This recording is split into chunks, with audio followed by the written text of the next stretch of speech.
Est-ce qu'on est le lundi, vous pensez, aujourd'hui?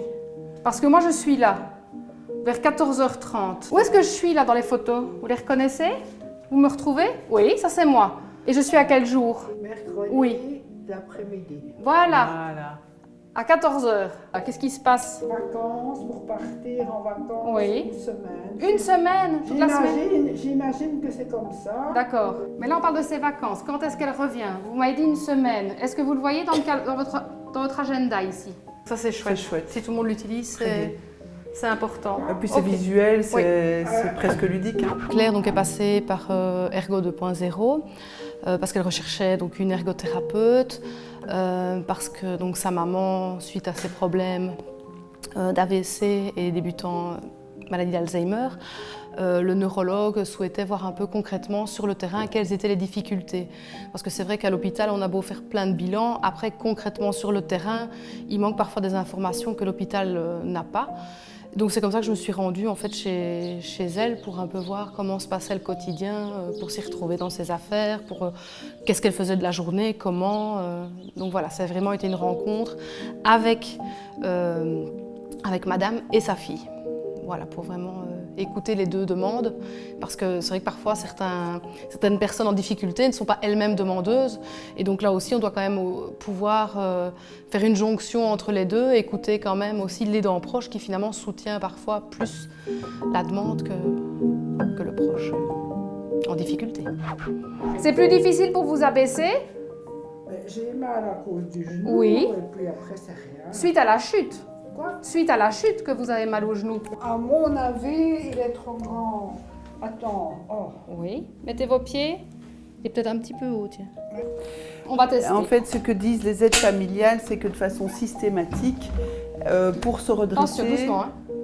Oui. elle s'accroche Oui, ça faut. au pommeau de la douche. Presque rien, il faut encore descendre. Mais ça, il faut mettre à pour ce moment, je pense que c'est une barre de douche. Vous êtes plus à l'aise comme ça? Retire. Je retire. Oui. Doucement. Voilà. Prenez le temps, prenez le temps. Je ne dois rien faire. Non. C'est pour votre confort. Donc si vous êtes mieux comme ça, on le laisse comme ça. Maintenant, ça peut être un tout petit peu plus haut. Maintenant, le tout, c'est de savoir, c'est au niveau des aides familiales, comment elle positionne ta Oui, maman. ça je demanderai. Parce que c'est vrai que là, sinon c'est mal mis. Ouais. Il faudrait que ça soit plus central, Ouais. pour que ce soit vraiment au bord de la chaise, parce que finalement, on n'a que la pointe, D'accord. que l'angle là. Faut pas que ce soit trop bas. Trop bas. Sinon, vous serez difficile. C'est bien comme ça. Ça va? C'est nickel. Sinon, ce sera trop difficile pour sortir de la chaise. Ça va? Ça marche? Top. Super. Bon, allez, un problème de résolu. Quand elle a eu son AVC, elle était à Mons. Elle a dit Et là, quoi? c'était compliqué. Ah oui, oui. Et donc, on a dit à maman, est-ce que tu ne changerais pas? Est-ce que tu veux qu'on trouve un appartement à Mons? Ou bien est-ce que tu te rapproches de nous? Je me rapproche de vous. Et puis là, on a cherché des solutions. Et elle s'est installée à la Seigneurie, c'était son choix. Mais déjà à l'époque, on était en réflexion par rapport à ici. Et je lui avais dit, mais si tu veux, on peut réfléchir à t'installer là. Elle avait dit, non, non, non, non, non, non. Moi, je veux être autonome. Ah oui, À l'époque, c'est ce que tu voulais. oui. Et c'était possible. Et puis, bah voilà, la réalité de la vie fait qu'à un moment donné, cette autonomie, elle n'est plus tout à fait réaliste. Et donc, bah, on évolue vers autre chose. Le but, c'est vraiment de connaître la personne, d'être proche de la personne pour détecter les failles, je veux dire les petites difficultés qu'elle pourrait rencontrer qui apparaissent, qui n'étaient pas là auparavant, pour agir au plus vite. Et donc agir au plus vite, c'est évidemment faire appel aux professionnels adéquats, parce que je suis ergo, je ne suis pas ni médecin ni infirmier, donc on a ses limites, d'où l'importance aussi de travailler en réseau et aussi avec la famille. Ça, c'est vraiment un point très important. Et notamment les aidants proches, c'est eux qui sont le plus souvent avec eux, et c'est à nous à détecter aussi, à écouter ces gens-là pour éviter justement un déclin. En fait, essayez d'avoir plus facile de retrouver vos affaires dans les armoires. D'accord? Vous reconnaissez ceci? On va le mettre. Là, ça vous va? Pour se rappeler qu'ils sont là. Parce que quand c'est fermé, on ne sait plus toujours où tout se trouve. Il y a un bruit. Ah, Qu'est-ce que c'est?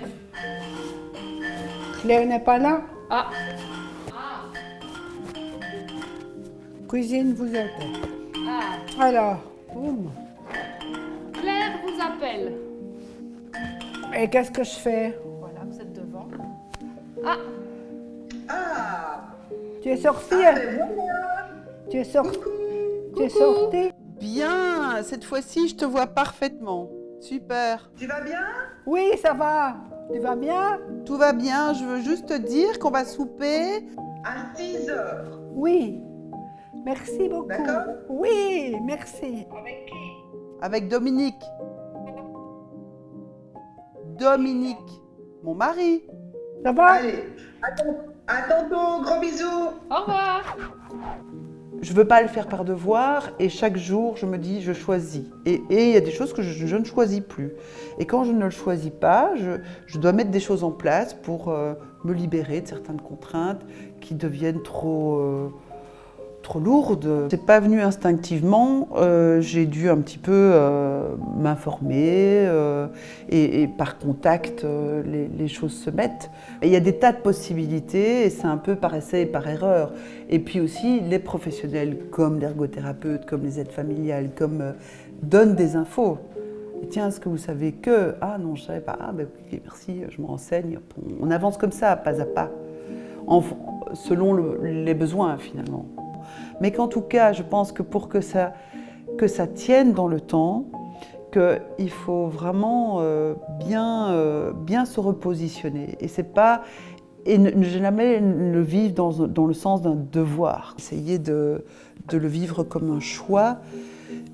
Un choix qui a des contraintes, c'est certain. C'est pas un choix qui est toujours facile. Et là, tiens, j'ai peut-être été un peu trop loin. Je sens que je commence à manquer de patience. Et ça m'arrive régulièrement où je me rends compte que je glisse vers l'impatience parce que ça fait 5 fois qu'elle a démonté le linotte que j'ai installé en me disant que c'était vraiment chouette pour elle et puis qu'elle n'a pas encore bien compris à quoi ça sert et je vais m'énerver et ça, ce n'est pas bon.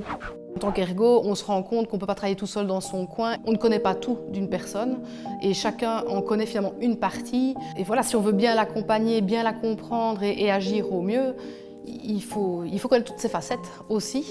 Ça, je trouve ça c'est super important. Et c'est vrai que dans certains suivis que je fais, j'essaye en tout cas de contacter les autres intervenants, justement quand il y a les aides familiales. Je sais qu'il y a aussi des accompagnateurs qu'on appelle ça Alzheimer, etc. Mais je vais les voir parce que moi, ergo, je passe parfois rien qu'1 heure chez la personne, je ne peux pas voir tout son quotidien. Et ces gens-là vivent une partie du quotidien avec ces gens, donc c'est bien d'avoir un retour. Parce que le médecin aussi, quand il passe de façon assez brève parce qu'ils ont beaucoup de travail. Et les personnes parfois ne se plaignent pas aussi auprès d'eux. Parfois c'est auprès de nous qui prennent le temps de discuter. Donc je pense qu'un retour auprès des médecins quand ça se passe moins bien, tout comme ça se passe mieux aussi, c'est important de le faire. Finalement de pouvoir apporter, je ne vais pas dire la solution aux personnes, mais en tout cas leur donner un petit peu d'aide dans leur vie de tous les jours. Et c'est vrai que je crois qu'il n'y a rien de plus important que les activités qu'on fait au quotidien, qui nous tiennent à cœur. Et finalement, suite à leurs difficultés, c'est des choses qu'ils ne savent plus faire.